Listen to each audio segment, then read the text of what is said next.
Hello commando, আসসালামু আলাইকুম। Welcome back to another class. আজকের ক্লাসে আমরা স্টাইলস নিয়ে কথা বলবো। ফটোশপে স্টাইলস আমরা ব্লেন্ডিং অপশনের মাধ্যমে ইউজ করতে পারতাম। ইলাস্ট্রেটরে কিভাবে করবেন, কোন কোন অপশন আছে, স্টাইলের মধ্যে আরও অনেকগুলো অপশন আছে, সবগুলো অপশন নিয়ে আমরা আজকে কথা বলবো। তো চলুন কথা না বাড়িয়ে সরাসরি সফটওয়্যার চলে যাই।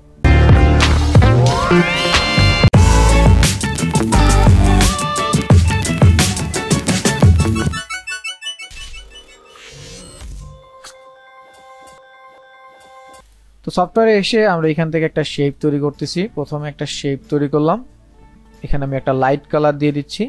সাপোজ এরকম একটা লাইট কালার দিলাম। এখন এটাকে সিলেক্ট করে আমরা চলে যাব ইফেক্ট থেকে স্টাইলস। সো স্টাইলের মধ্যে গেলে আপনি দেখতে পাবেন ড্রপ শ্যাডো, ফেদার, ইনারগুলো, আউটারগুলো, রাউন্ড, কর্নার, স্ক্রিবল, এই অপশনগুলো কিন্তু আমাদের ফটোশপে ছিল। ব্লেন্ডিং অপশনে গিয়ে আমরা এই ব্যবহারগুলো করতাম, এর ফিচারগুলো। তো এখানে একটা নতুন অপশন স্ক্রিবল, এটা নিয়ে কথা বলবো।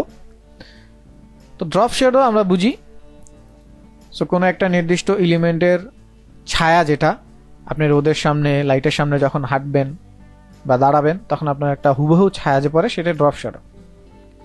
সো আপনি এটা এখান থেকে কন্ট্রোল করতে পারবেন। তো এখানে বিভিন্ন রকমের মুড আছে, আপনি যেই মুড দিয়ে ব্লেন্ড করতে চান সেরকম একটা মুড রাখবেন। এখানে অপাসিটি আছে, অপাসিটি হচ্ছে আপনার যেই শ্যাডোটা আছে, শ্যাডোটা কি একটু হালকা হবে নাকি একদম গাঢ় কালো হবে, সেটা মানে ডেনসিটি কালারের। এক্স আর ওয়াই, এটা হচ্ছে আপনার ডানে বামে মুভ করবে শ্যাডোটা কতটুকু, আর ব্লার হচ্ছে ঘোলা কতটুকু হবে। তো এখান থেকে আপনি চাইলে কালার দিয়ে দিতে পারেন, আপনি চাইলে এখানে ডার্কনেস কন্ট্রোল করে দিতে পারেন। কালার চাইলে অনেক সময় আপনার ব্ল্যাকের জায়গায় যেটা হয়, ব্যাকগ্রাউন্ডে ধরেন লাল আছে, এখন লালের মধ্যে ডার্ক রেড যেটা আছে সেটা দিয়ে আপনি কন্ট্রোল করতে পারেন, তাহলে হচ্ছে শ্যাডোটা দেখতে আরো ভালো লাগবে। সেটা এখান থেকে করতে পারবেন, ক্লিক করবেন, কালার চুজ করবেন। তো প্রথমে আমরা এখানে মাল্টিপ্লাই যেটা থাকবে, মাল্টিপ্লাই রাখবেন। আমরা যাচ্ছি অপাসিটিতে। সো অপাসিটি কম বেশি দেখেন, আমি যদি আগে অফসেটটা নিয়ে কাজ করি, সো অফসেটের এক্স মানে উইথ, প্রশস্ত মানে লেফট রাইটে আপনার যদি শ্যাডোটা মুভ করাইতে চান তাহলে এক্স এক্সিস নিয়ে কাজ করবেন। উপরে নিচে শ্যাডোটা মুভ করাইতে চাইলে ওয়াই এক্সিস নিয়ে কাজ করবেন। সো এইভাবে ক্লিক করে আপনি মান কমাতে বাড়াতে পারবেন, মান এখানে দিয়েও কমাতে বাড়াতে পারবেন, মাউসের চাকা ঘুরিয়েও কমাতে বাড়াতে পারবেন, যেভাবে চান। এখন অপাসিটি যদি আমি কম করি, খেয়াল করবেন, দেখেন আমি যদি কম করি তাহলে একটু হালকা হয়ে যাচ্ছে শ্যাডোটা, এখন একটু বেটার মনে হচ্ছে, তাই না? এরপর হচ্ছে ব্লার। সো আমার শ্যাডোটা কতটুকু ব্লার হবে, মানে একটু অস্বচ্ছ ঘোলা এরকম হবে। সো এটা এখান থেকে কন্ট্রোল করা যায়। দেখেন এখন একদম স্ট্রেইট দেখাচ্ছে। তারপর হচ্ছে কালার। সো এখান থেকে কালার কন্ট্রোল করে নিতে পারবেন। সো এখন দেখেন কালারটা অন্য কিছু চলে আসছে। আর ডার্কনেস তো ডার্কনেসই থাকবে। এখান থেকে পার্সেন্টেজ কমায় দিলে এটা অপোজিটের মতোই কাইন্ড অফ কাজ করে, ঠিক আছে? ওকে, সো এটা হচ্ছে আমাদের ড্রপ শ্যাডো। দেওয়ার পরে আপনি জাস্ট ওকে করে দিবেন। এরকম দিলাম আমি, ওকে করে দিলাম। সো এটা হচ্ছে ড্রপ শ্যাডো। তারপরে যে অপশনটা আছে স্টাইলের মধ্যে, এটা হচ্ছে ফেদার। সো ফেদার যেটা করে, এই যে আমার যে শেপটা আছে, এই শেপের যে চার পাঁচটা আছে, এটা একদম স্ট্রেট শার্প। আপনি যদি চান একটু স্মুথ করবেন, চার পাঁচটা একটু স্মুথ থাকবে, সেই ক্ষেত্রে আপনি ফেদারের রেডিয়াসটা অ্যাপ্লাই করতে পারেন। দেখেন চার পাঁচ থেকে কিন্তু একটু স্মুথ লাগতেছে, ঠিক আছে? আপনি এভাবে করে ওকে করে দিতে পারেন। সো এখন দেখেন চার পাঁচটা কিন্তু স্মুথ লাগতেছে। অনেক সময় এগুলোর প্রয়োজন হয়, ব্যবহার করতে হবে। তো তারপর আরেকটা শেপ নিচ্ছি। তবে এটাকে সিলেক্ট করে এখান থেকে style, inner glow. So inner glow হচ্ছে ভিতরে আসবে, প্রিভিউ অন করবেন, ভিতরে আসবে। এখান থেকে কালার দিয়ে আপনি কন্ট্রোল করতে পারেন। সেন্টার, এই সেন্টারে চলে আসলো, মানে গ্লোর যে ভাবটা থাকে সেটা ভেতরে আসতেছে। একটা হচ্ছে ভেতরে, একটা হচ্ছে এজে থাকলে কাইন্ড অফ এই যে আমার ফেদারের মতোই মনে হচ্ছে। সেন্টার, অনেক সময় টেক্সটের ক্ষেত্রে এটা দারুণ একটা ইফেক্ট অ্যাপ্লাই করে। সো আমরা টেক্সট দিয়েও দেখব। সো এটা হচ্ছে ইনার গ্লো।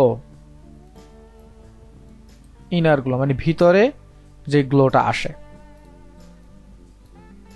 তারপর হচ্ছে আউটার গ্লো আছে এখানে একইভাবে, এই যে আউটার গ্লো মানে এটা হচ্ছে বাহিরে থাকবে গ্লো।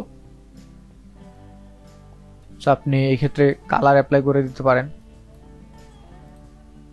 একটু লাইট লাইট দেখা যাচ্ছে এখন, এটা ডার্কের উপর হলে আরো ক্লিয়ারলি বোঝা যায়। সো একটু খেয়াল করলে দেখবেন যে এখানে একটা লাইট লাইট ভাব আছে, এই যে কর্নারের দিকে একটা লাইট লাইট ভাব আছে। আমি যদি ব্ল্যাকের নিচে রাখি তাহলে এটা স্পষ্ট বোঝা যাবে। সেটা হচ্ছে আউটার গ্লো। এরপরে যে অপশনটা আছে এই অপশনটা হচ্ছে রাউন্ড কর্নার। এই রাউন্ড কর্নারের একটা বিষয় হচ্ছে আমাদের ব্যাকডেটের ভার্সনে কিন্তু সরাসরি এই অপশনটা নাই। এই যে এখন এইভাবে আমরা ক্লিক করে রাউন্ড করে দিচ্ছি, এই অপশনটা অনেক সময় থাকে না। সেই ক্ষেত্রে আমরা চাইলে এখান থেকে object, style, round corner, so এখানে ক্লিক করে আমরা মান দিয়ে এখান থেকে রাউন্ড করে দিতে পারি। আমি চাচ্ছি 50, সো 50 রাউন্ড করলে এই যে কিভাবে রাউন্ড হচ্ছে সেটা এখানে দেখা যাচ্ছে। ঠিক আছে, এটা হচ্ছে রাউন্ড কর্নার। এরপরে যেটা আছে এইটা হচ্ছে একটু কাজ করার সময় একটু সিরিয়াস হয়ে কাজ করতে হবে। এখানে মানগুলো চেঞ্জ করলে আস্তে আস্তে মানগুলো চেঞ্জ করবেন যেন দেখা যায়, বোঝা যায়। হুটহাট করে চেঞ্জ করলে পিসি হয়তো বা হ্যাং করতে পারে, কারণ এটা স্ক্রিবেল মানে আমরা যদি কাইন্ড অফ বলি আঁকাআঁকি করা, ড্রয়িং করার যেই লুকটা সেটা। তো সেই ক্ষেত্রে আপনি যদি এইরকম মান অনেক বেশি এরকম ধাপধুপ চেঞ্জ করেন তাহলে কিন্তু সফটওয়্যার একটু ঝামেলা করবে। সো অল্প অল্প চেঞ্জ করে একটু দেখবেন। এখান থেকে কাস্টমের জায়গায় আপনার যেই জিনিসগুলো দরকার সেগুলো আপনি করে নিতে পারেন। এই যে দেখেন লুকগুলো কিভাবে হবে, এক একটা লুক এখানে পাবেন।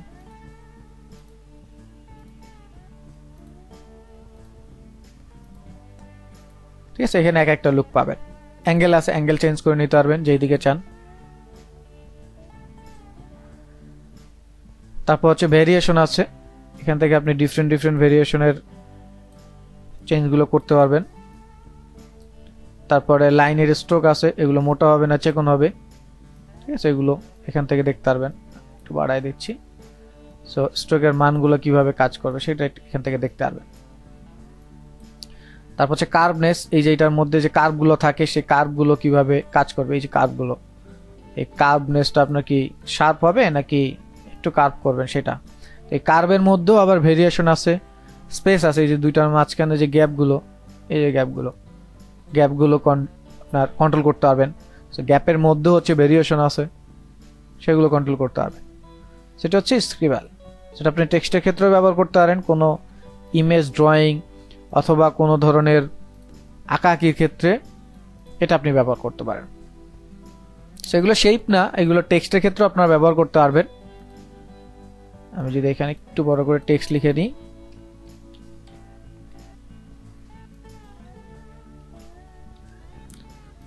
টেক্সট লিখে নিলাম। অনেক সময় সরাসরি টেক্সটের উপরে হয়তো বা অ্যাপ্লাই করতে গেলে একটু প্রবলেম হতে পারে, সেক্ষেত্রে টেক্সটটাকে ভেঙে নিতে হবে। স্টাইল, এখান থেকে আমরা ইনারগুলো দেখলাম। সো নাও সি দেখেন ইনারগুলো দেওয়ার সাথে সাথে এখন কিন্তু ডিফারেন্ট একটা টেক্সটের লুক চলে আসছে। আমি যদি এই যে দিই, এই যে দিলে এরকম, সেন্টার দিলে এরকম, 100 করে দিচ্ছি, ব্লারের মানটা একটু কমিয়ে দিচ্ছি। সো নাও সি দেখেন টেক্সটটা কিন্তু একটু ডিফারেন্ট লুক পাইলো, একটু ডিফারেন্ট লুক চলে আসছে। ঠিক আছে, এখন এটা যদি আপনি শ্যাডো অ্যাপ্লাই করেন,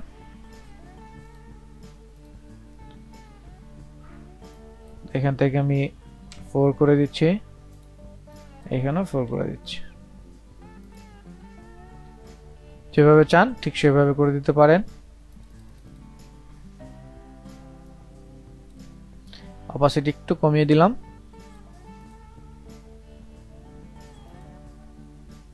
সো নাও ওকে, দেখেন সো টেক্সটটাকে একটু ডিফারেন্ট ওয়েতে কিন্তু সাজাতে পারেন এই অপশনগুলো ব্যবহার করে। তো তাহলে হচ্ছে ইফেক্টে চলে যাবেন, ইফেক্ট থেকে স্টাইলস, এখান থেকে আপনি ড্রপ শেড অ্যাপ্লাই করতে পারবেন, feather, inner glow, outer glow, round corner, scribble, এগুলো অ্যাপ্লাই করতে পারেন।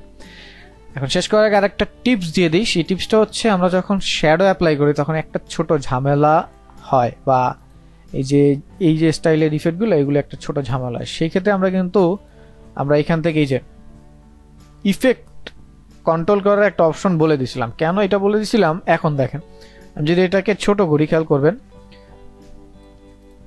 একটু খেয়াল করেন, দেখেন ছোট করার সাথে সাথে কিন্তু আমার শ্যাডোটা যেভাবে কন্ট্রোল হওয়ার কথা সেভাবে কন্ট্রোল না হয়ে এটা কিন্তু একটু ঝামেলা করে ফেলছে, মানে দূরে চলে গেছে।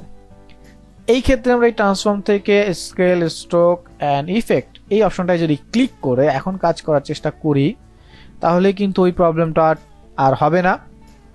এইটা যেখানেই যেভাবেই আপনি মডিফাই করেন এটার রেশিও ঠিক রেখে এই কাজটা করবে। সো ইফেক্টের ক্ষেত্রে আমরা সবসময় শেপ বা টেক্সট বা যাই বলেন, কোনো এলিমেন্ট বা অবজেক্ট বলেন, সেটাকে ট্রান্সফরমেশনের কাজ করার আগে এই অপশনটায় ক্লিক করে নিব। তাহলে আমাদের এই যে দেখেন, আমি যদি এটাকে একটা কপি করে কাজ করি, সেটাকে ছোট করে দিলাম। সো এখন দেখেন আমার উইদাউট ইফেক্ট স্কেলিং এই অপশনটা ক্লিক করা ছাড়া এটা হলো। আর এখন আমি ক্লিক করে যদি কাজটা করি তাহলে কিন্তু এই প্রবলেমটা আমার আর হবে না। ঠিক আছে? সো আশা করি বুঝতে পারছেন আজকের অপশনের যে কাজগুলো ছিল সেই কাজগুলো। তারপরে যদি কারো কোনো কোশ্চেন থাকে অবশ্যই কমেন্টে লিখে জানাবেন। সো ফিউচার কমান্ডো আজকে এই পর্যন্ত শিখি। যারা শেষ পর্যন্ত ছিলেন তাদের কমান্ডো স্যালুট। দেখা হচ্ছে পরবর্তী ক্লাসে। ততক্ষণ পর্যন্ত ভালো থাকুন, সুস্থ থাকুন আর বেশি বেশি প্র্যাকটিস করুন। And don't forget to subscribe olposhikhi.com।